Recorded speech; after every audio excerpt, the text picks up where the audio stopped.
escolheu para estar aqui e, mesmo assim, cada um no seu íntimo tem as suas aflições.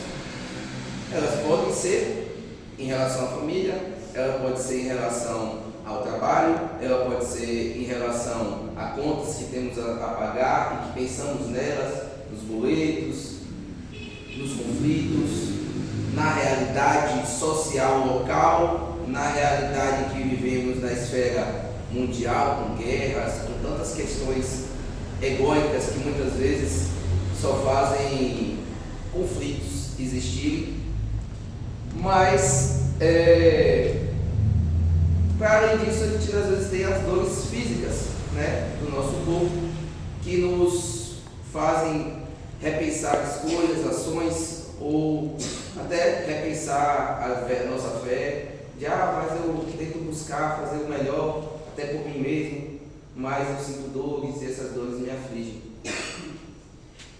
E Jesus traz no Evangelho, né, esse complemento, como eu disse, que é bem-aventurados os aflitos, pois serão consolados.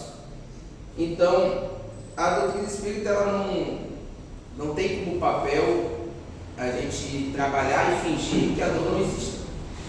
A dor é real.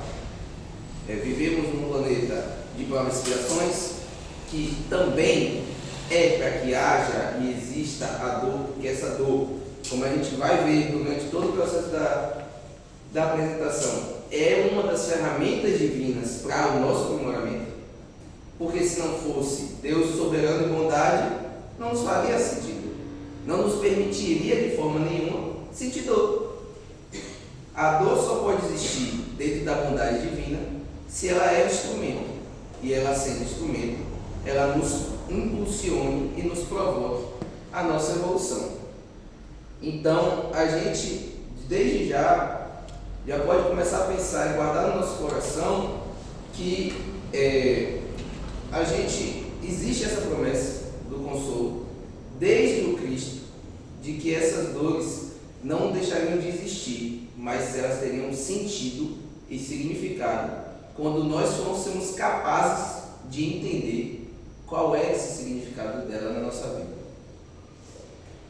E aí a gente tem, né, o paradoxo da dor.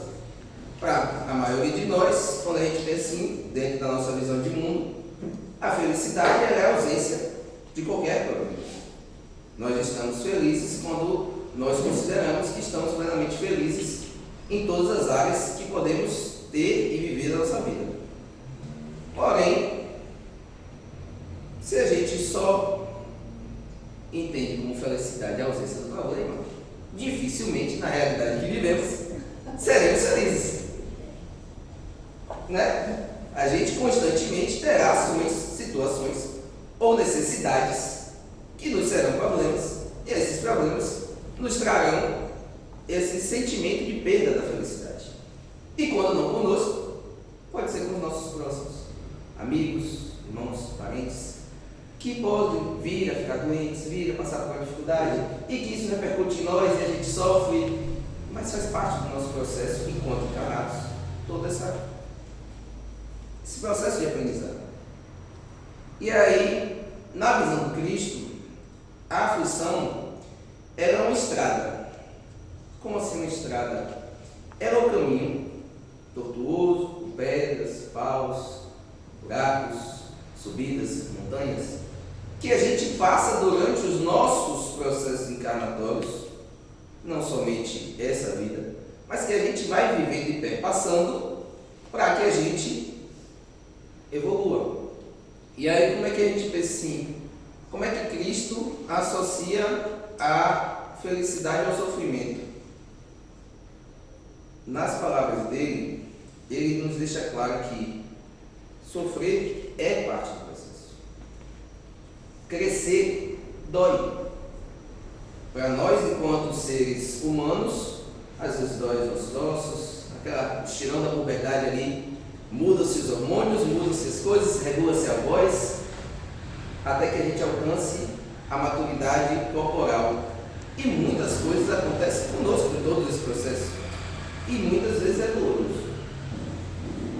Mas se a gente pensar para além do aspecto físico e fisiológico, a evolução do espírito, ela perpassa constante momentos de dor. Até o nascer. O nascer é doloroso.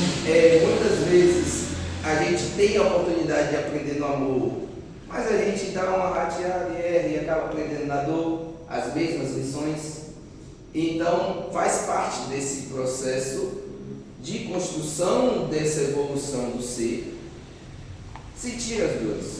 E a gente tem algumas perguntas, né? Será que Deus tem prazer no nosso sofrimento?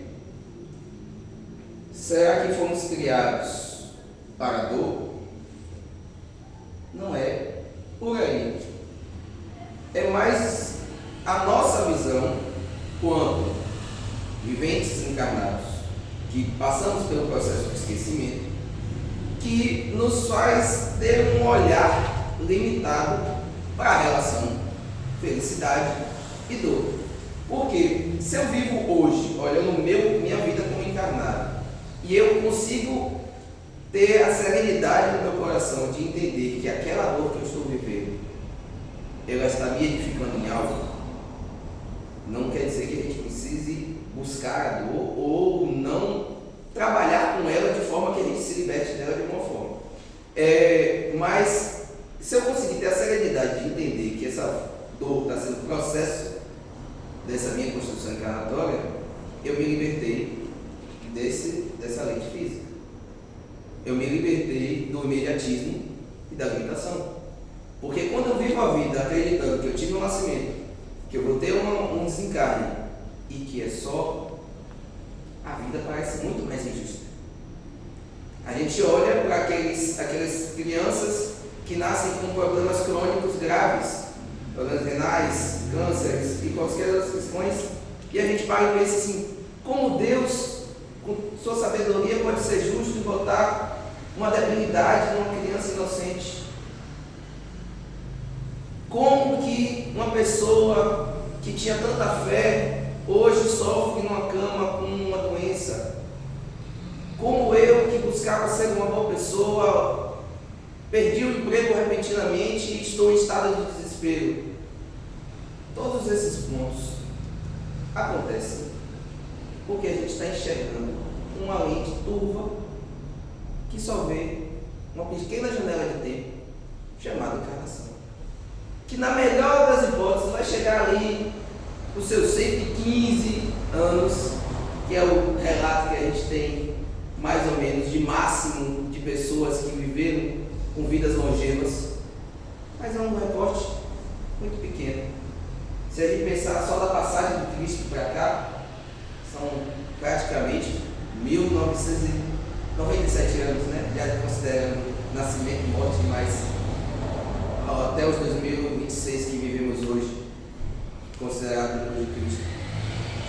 Então, quantas janelas encarnatórias passaram da passagem do Cristo até hoje?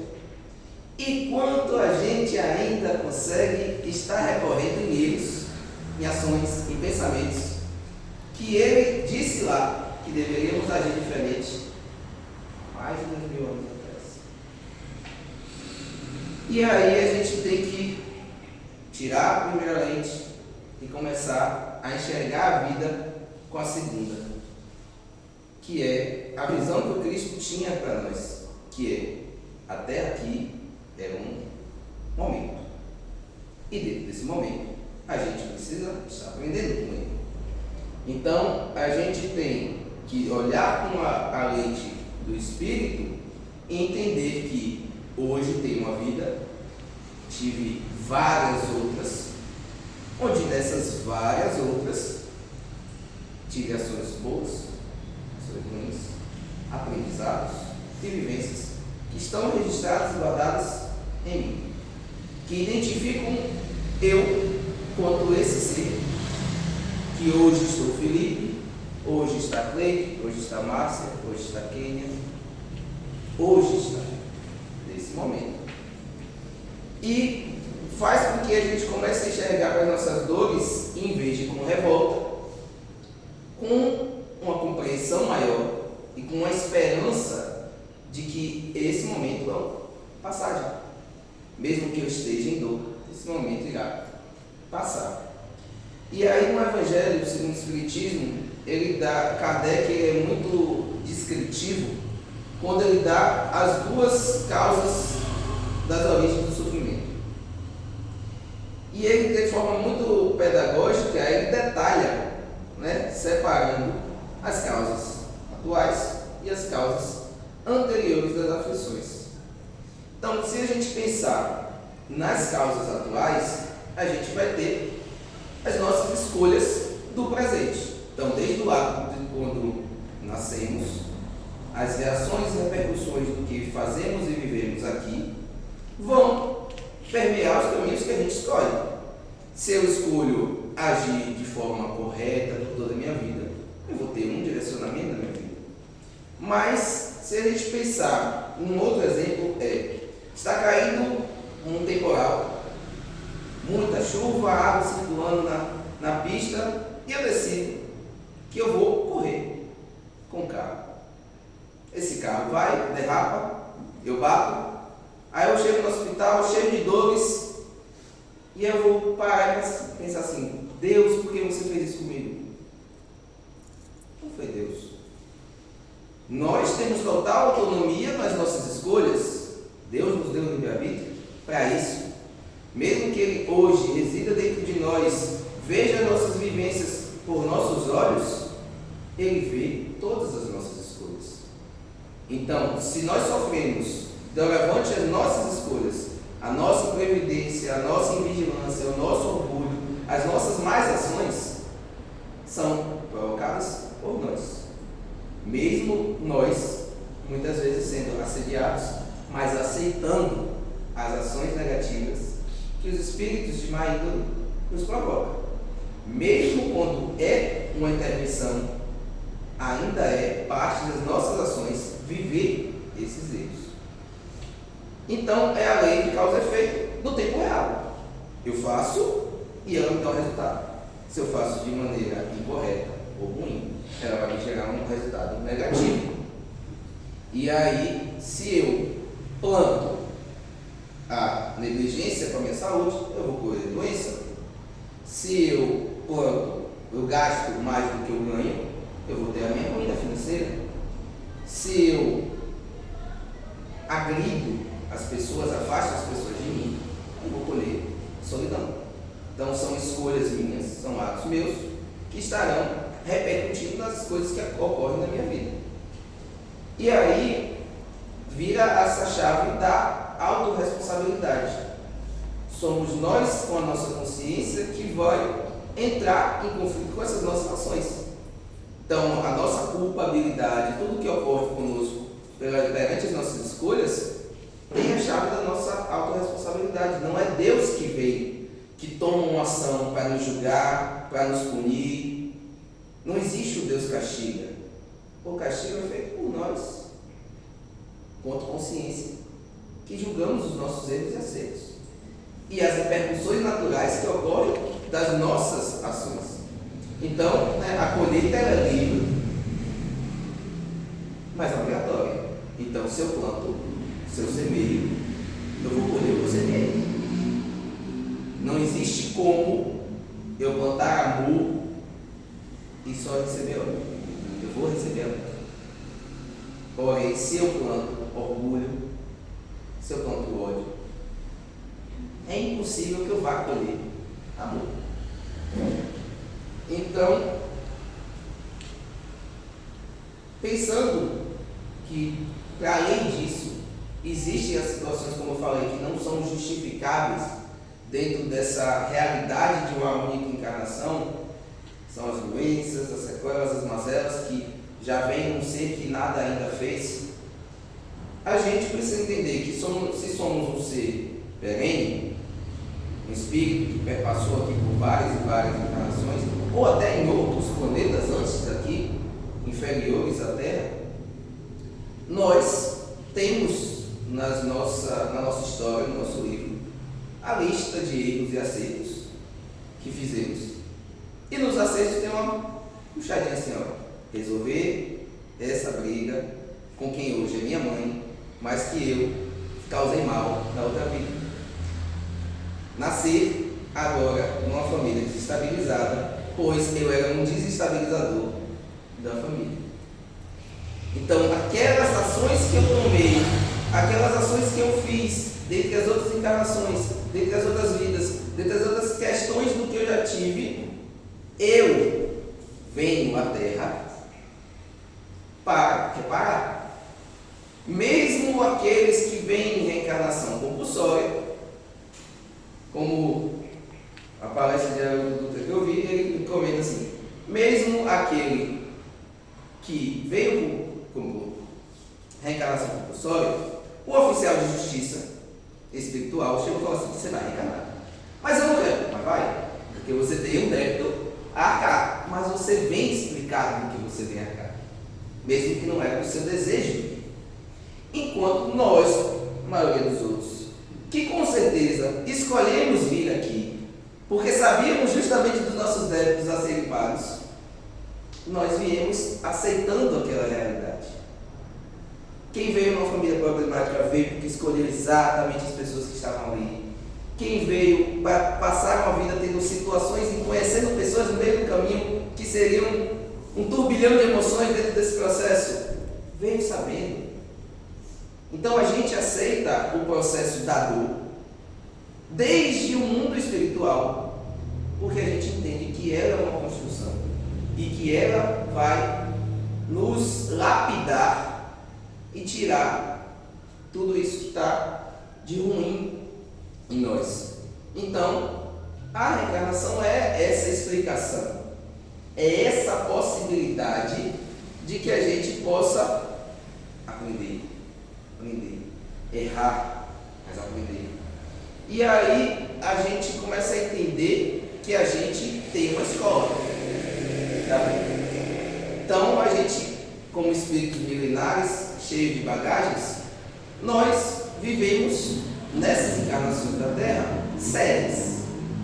Vamos pensar que a gente tem uma escola perene, eterna, e a gente tem as encarnações como séries. Se eu passo uma encarnação onde a minha prova é a da pobreza, mas eu não consigo evoluir em nada com o que foi proposto para que eu trabalhasse, eu reprovei. Mas dentro dessa reprovação, pensando numa escola mesmo, se eu passo o ano todo brincando, não estudo, não vou à aula e perco o ano, sou reprovado. Aquele professor, que era o que eu gostava no final da aula, quando eu for fazer o ano de novo, fica o aprendizado. Assim é as encarnações. Eu passei por uma encarnação onde eu falhei em diversos pontos, mas eu aprendi uma coisa. Na próxima encarnação essa coisa vai ser. E ela vai estar gravada em mim, no meu perispírito, e ela vai edificar essa nova encarnação. Aí nessa nova encarnação, eu não faltava todas as aulas, não faltava só metade. Eu posso não ter aprendido parte dessas lições que eram para ter sido aprendidas, mas as outras eu aprendi. Então na próxima, eu já sei um pouco mais. Então, nós temos esse processo de nos recuperar daquilo que nós poderíamos ter aprendido, porque era o proposto na nossa oportunidade encarnatória, mas a gente constantemente, normalmente, iremos falhar em pontos. Não é tão simples que a gente venha na encarnação e faça ela toda perfeita, mas a gente pode buscar, dentro do nosso aprendizado, dentro da nossa reforma íntima, melhorar o máximo que a gente consegue dentro das nossas imperfeições pessoais. E aí, a gente tem uma outra analogia. Se a gente pensar que a gente tem um escultor divino e que nós fomos uma pedra bruta e que estamos sendo lapidados, a dor é justamente essa ferramenta que Deus nos dá para nos esculpir. para tirar todos aqueles excessos de pedra que não nos permitiria nos mostrar como de fato somos, e que foi o que o próprio Cristo nos disse: podemos ser perfeitos como Deus é perfeito. Então, é o processo evolutivo, muitas vezes causado da dor, que vai retirando esses excessos de nós.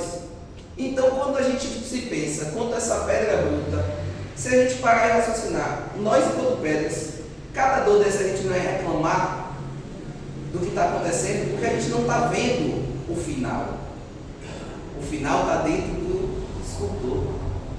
Ele consegue enxergar dentro de nós o que a gente ainda não é capaz. Ele enxerga aquele ser que está ali, mesmo dentro do sofrimento, como um ser que no futuro será ainda melhor. Um homem que viverá no amor, que viverá no bem, que tomará as boas ações, as boas tendências e se tornará referência para os demais. Deus enxerga isso dentro de nós e enxerga também a dor para que esse processo aconteça. Então, qual é o nosso papel?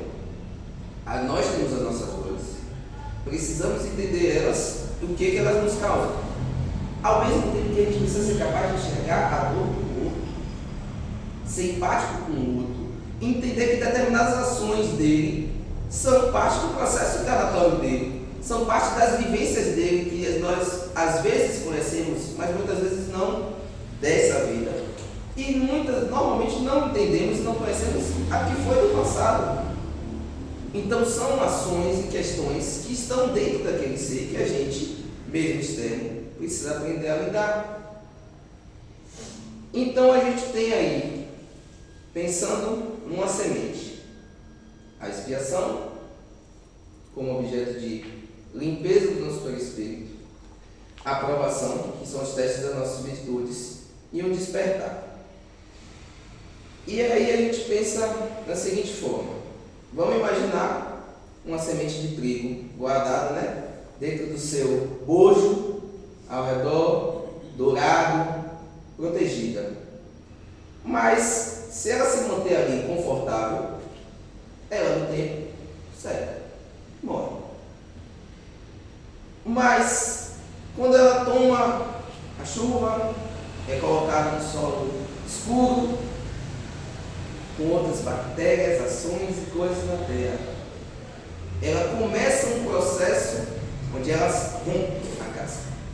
Então ela tem a primeira dor, esse rompimento, mas esse rompimento surge uma nova fonte de vida, uma nova planta que cresce, evolui e se reproduz, uma linda flor, uma nova planta que vai derivar novas e novas plantas e que vai continuar permeando essa dor, permeando essa evolução. Mas tudo começa dessa primeira dor. Nós, quanto casca que temos, precisamos rompê-la para evoluir. Passos e passos e passos nessa vida. Para nós, quanto encarnados, essa carne também é o nosso corpo físico. Nós venhamos por ele, rompemos ele, retornamos à pátria espiritual. E lá na frente escolhemos um novo momento para termos uma nova casca, porque é dentro dessas cascas que nós temos os processos de aprendizado. E crescer é doloroso, é sofrimento, mas é, de certa forma, inevitável. Seja pela evolução biológica, ou seja pela nossa evolução espiritual, a dor, dentro da realidade que estamos, quando seres ainda a se trabalhar e evoluir, ela é inevitável, ela acontecerá das mais diferentes formas, mas elas estão aí para que a nossa evolução aconteça. Só que o sofrimento com que lidamos com essa dor é que é opcional. Se eu, quanto aflito, consigo ter fé, ressignificar o que vivo e lidar com isso de uma forma mais serena, entendendo que aquela dor também me evolui, eu vou lidar de uma forma. Mas se a dor ela se torna um instrumento onde eu perco a fé, onde eu me desespero, onde eu muitas vezes jogo fora uma encarnação, porque eu não sei mais lidar com essa dor, ela se torna uma perda, um atraso no nosso processo evolutivo. Então, Cristo ele fala: tem de bom ânimo, lide com as suas dores, entendendo que eu estarei com você, estarei do seu lado, sendo a esperança para você. Nenhuma tempestade ela é eterna, você nunca vai estar sozinho. Seus anjos guardiões estarão constantemente ao seu lado, do lado de você ser planejado a vir à Terra, até depois do seu desencarne. Os espíritos que foram designados para dar o seu suporte e apoio, quanto espíritos afins, estarão com você sempre. A sua fé pode e sempre irá te aproximar do Cristo, dos pensamentos do Cristo. E essa fé pode edificar o seu coração para que fuja dessas dores, no sentido de que não me desesperarei com ela. E caminhando para encerrar, eu sei que é difícil quando a gente recebe um diagnóstico de doença na família ou em nós mesmos. Crises no nosso lar, crises financeiras, o desemprego, a saudade, a perda de alguém. Tudo isso é doloroso. Tudo isso nos conclama a lidar com um sentimento dentro de nós que muitas vezes briga com a nossa fé, nesse momento de desespero. E nós, por mais que tenhamos as nossas cruzes a carregar, essa tempestade ela nunca é eterna. Vai chegar um momento onde a gente vai seguir adiante após essa cruz. A gente vai deixar de lado essa cruz que a gente estava carregando. E esse momento pode ser aqui, mas pode ser no nosso desencarne. A pátria espiritual, ela é também uma escola onde a gente aprende, se edifica para estar numa nova encarnação.